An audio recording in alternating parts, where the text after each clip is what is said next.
2024年总统大选的投票日。 后手要18天，三组正副总统候选人继续咧拼人气。赖萧培是宽岛平治活动，这个郭文摕甲吴欣明是落南去造势。郝康培伫凯道招8万人收听了后，有3份民调就公布案，有一份全手机的民调，赖清德看好度是29.5%，侯友宜是22.7%，郭文摕27.8%，郭文摕超过侯友宜，冲到第2名。另外一份民意调查显示讲，这个郭文培甲赵少康这个。 距离是愈来愈远，美丽岛的民调内底，赖萧培议员拢领先这个郝康培有9.5%。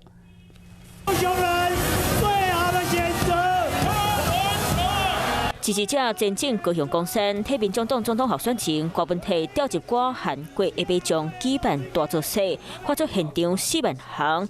一份全手机民调显示，伫咧第一轮政见发表会后，赖清德看好度来到29.5%，比在过小可升1.3%，支持侯友宜的比例22.7%达1.9%，颠倒是郭文摕增加3.5%，甲侯友宜超车拼起来到第2名。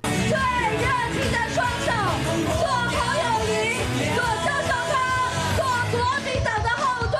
不过郝康培气势输人唔输阵，开到共8万人参加。回流民调显示，赖清德萧美琴得到39.9%的看好度排第1，国民党侯友宜、赵少康同款排第2，只是和民众党郭文摕、吴欣盈和顶摆民调比差距更优化。 赖萧培宽岛平治活动嘛，变要去对手侯友宜的本命区。美丽岛电子报上新的民调，赖萧培看好度38.9%，郝康培以29.4%排第2。两边争差9.5个百分点，是最近民调差上大一派。郭英培17.2继续搭起，无超过2成，已经超过1个月。三组候选人继续拼人气、拼声量，选前上尾阶段会继续催选票。